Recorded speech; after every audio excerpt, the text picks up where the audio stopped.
আজকের এই আলোচনা সভার অন্তিম লগ্নে আপনাদের সামনে উপস্থিত হয়েছি কিছু কথা কোরআনুল করিম এবং হাদিসে মুবারাকা থেকে নির্দিষ্ট একটি বিষয়ের উপরে সংক্ষিপ্ত পরিসরে আলোচনা করার জন্য আজকে যে বিষয়ে গুরুত্বপূর্ণ আলোচনা করব, আলোচ্য বিষয় যেভাবে জান্নাতে ঘর নির্মাণ করবেন। কি বললাম বলেন তো,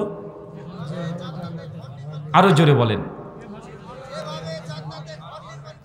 যেভাবে জান্নাতে ঘর নির্মাণ করবেন, তার মানে বোঝা যাচ্ছে আলোচ্য বিষয় থেকেই যে জান্নাতে আমাদের জন্য ঘর নির্মাণ করা প্রয়োজন আছে এবং জান্নাতে আল্লাহ সুবহানাহু ওয়া তাআলা এমন কিছু ইবাদত তথা আমল কর্মের কথা বলেছেন।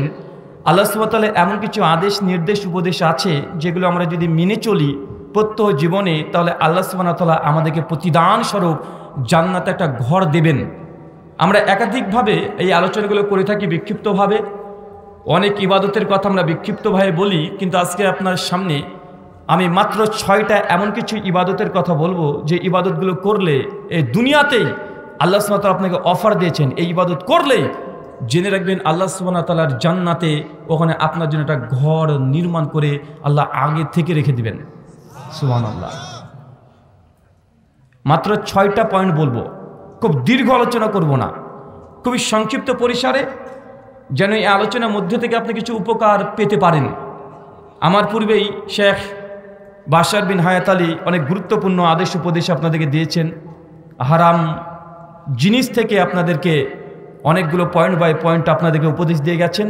আমি তার উল্টো আলোচনা করব, মানে আলোচনাটা উল্টো নয়, আলোচনা হচ্ছে উনি জাহান্নাম থেকে কীভাবে বাঁচবেন এই কিছু উপদেশ দিয়েছে। আর আমি আপনাকে বলবো জান্নাত যাওয়ার জন্য এমন কিছু কর্ম ইবাদত আছে যেগুলো করলে আমরা জান্নাতে শুধু যাবই না, স্পেশালভাবে আগে থেকেই আল্লাহ সুবহানাহু ওয়া তাআলা ঘর নির্মাণ করে রেখেছেন, ওই ঘরে আমরা প্রবেশ করতে পারবো ইনশাআল্লাহ।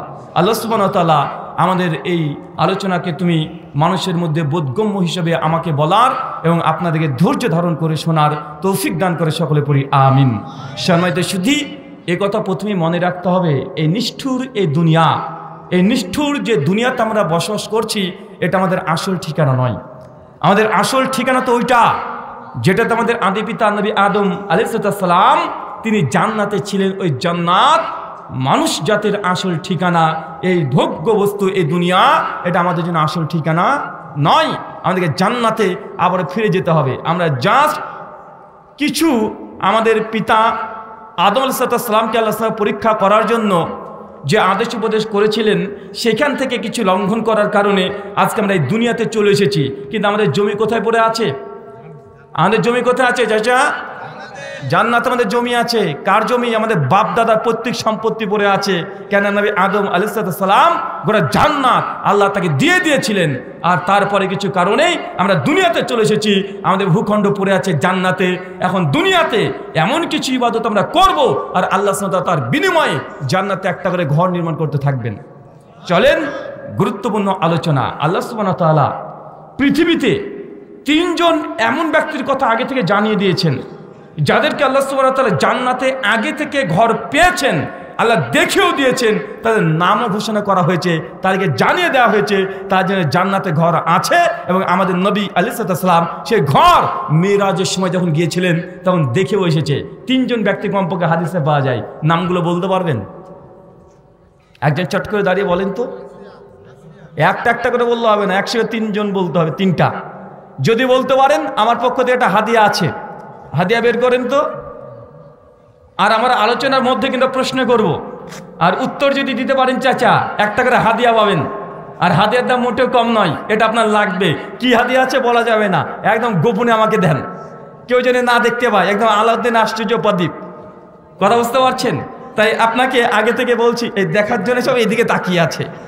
আমরা তো আদম সন্তান, মানে আমাদেরকে যা বলবে আমরা তার উল্টো করব, আছে না নাই? কথা বলেন, আমরা উল্টো করি না? এই যে আদম আলাইহিস সালামকে আল্লাহ সুবহানাহু বললেন যে আদম আর হাওয়া যাও, গোটা জান্নাত তোমার, যা ইচ্ছা তাই করো, যা মন চায় তাই খাও, পান করো, ঘোরাঘুরি করো, এনজয় করো, গোটা জান্নাত তোমার, কোনো বিধিনিষেধ নাই। আল্লাহ শুধু বললেন ওই গাছের কাছে যাবে না, একটাই বলেছে, আর বেশি বিধিনিষেধ দেয় নাই। দিয়েছে? কথা বলেন। আমাদের বাপ নবী আদম কি করলেন? সব ভুলে গেলেন। ওই যে হাওয়া আলাইহিস সালাম, কেন আল্লাহ সুবহানাহু ওয়া তাআলা পূর্ব পরিকল্পিত এইভাবেই। হাওয়া এসে বলছে আদম দেখেন আমাদের গোটা জান্নাত তো দিয়েছে, এই গাছের কাছে যেতে নিষেধ করছে। আর হাওয়া আলাইহিসসালামের কাছে শয়তান ইবলিশ এসে তাকে কুমন্ত্রণা দিয়েছে। মেয়ে মানুষকে ধোকা দেওয়া খুব সহজ। দেখবেন মেয়েদের মন খুব নরম না ভাইজান, খুবই নরম। মানে সারা দিন দ্বন্দ্ব ঝামেলা চলছে, যদি স্ত্রীকে গিয়ে একবার যদি বলেন যে চলো একটু ঘুরে আসি, দেখবেন স্ত্রীর সঙ্গে সঙ্গে হাসতে হাসতে ও একদম শাড়ি ভরে চলে আসবে। আচ্ছা না নাই কথা বলেন, অনেক রাগ। কিন্তু যখনই বলেন চলো একটু বাইরে ঘুরে আসি, ও গলে যায় কি যায় না, যায়। তা হাওয়া আলাইহিসসালামের কাছে শয়তান এসেছে, বলছে দেখেন আল্লাহ তো ওটা জান্নাত দিয়েছে আপনাকে, ওই গাছের কাছে কেন যেতে দেয়নি জানেন? কারণ গাছের যদি ফলটা খেয়ে নেন, গাছের কাছে যদি যান, তাহলে আপনি চিরস্থায়ী এই জান্নাতি হয়ে যাবেন। এই জন্য আল্লাহ নিষেধ করেছেন, একবার যদি খেয়ে নিতে পারেন তাহলে অবশ্যই চিরস্থায়ী জান্নাতি আপনারা হয়ে যাবেন। বিবি হাওয়া শয়তানের কুমন্ত্রণের মধ্যে পড়ে গেছে, নিজের মধ্যে সন্দেহ ঢুকে গেছে। আদমকে বলছে আদম চলেন না খাই। আর আমরা পুরুষ মানুষ, মেয়েরা যদি কিছু বলে একদম গলে যাই আমরাও। আচ্ছা না নাই কথা বলেন? নবী আদম বলছেন আল্লাহ তো নিষেধ করেছেন যে না চলেন না, খেলে কিছু হবে না, চলেন। আদম চলেন না খাই, মানে বারবার বলে। স্ত্রী বলছে চলো খাই, সে গাছে গেছে চলে গেছে, আমরা দুনিয়াতে চলে এসেছি। কথা বুঝতে পারছেন কি পারছেন না? এটা হচ্ছে আমাদের সৃষ্টির এই রহস্য। মানে আল্লাহ সুবহানাহু ওয়া তাআলা এই আদম সন্তানকে যেটা নিষেধ করবে, আদম সন্তান সেটা করতে বেশি পছন্দ করে। আছে না নাই? মানুষ ওটাকে বেশি পছন্দ করে। 3 জন এমন ব্যক্তি আছে যাকে জান্নাতে আগে থেকে ঘরের সুসংবাদ দেওয়া হয়েছে। একজন চট করে দাঁড়িয়ে বলেন, একটা করে নয়, এইভাবে সবাই চর্চা বলতে হবে না। মারিয়াম, আসিয়া, ওমর। হয়নি, একদম কাটা। হাতে আমাকে দেন, ভুল বলেছে, দিবে না ভাই। চাচা আপনি বলেন কি বলছিলেন? আসিয়া আর হযরত ওমর বিন খাত্তাব।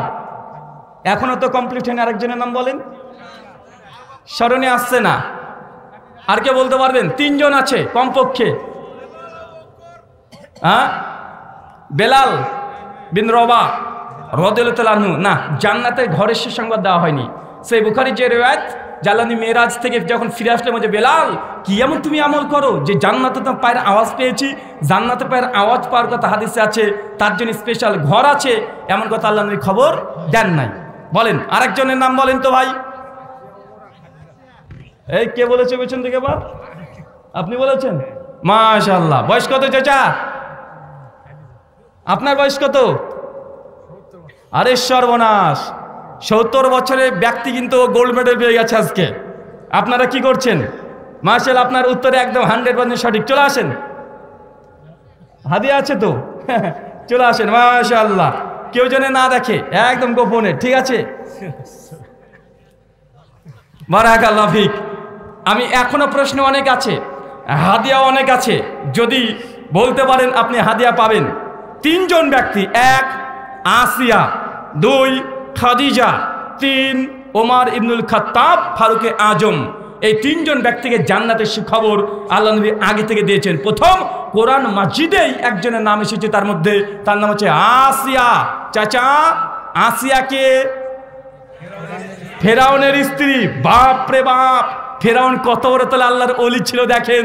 তার স্ত্রীকে জান্নাতের সুসংবাদ দেওয়া হয়েছে, সেই সুসংবাদই না, জান্নাতে ঘর দেওয়া হয়েছে। কত বড় আল্লাহর ওলির স্ত্রী দেখেছেন? ফেরাউন কে ছিল? আল্লাহর ওলি ছিল না? কি বলেন? ও যদি শয়তানি থেকে শয়তান স্ত্রী কোনো জান্নাতে ঘর পায়, তোমার আগে থেকে পেয়ে গেছে।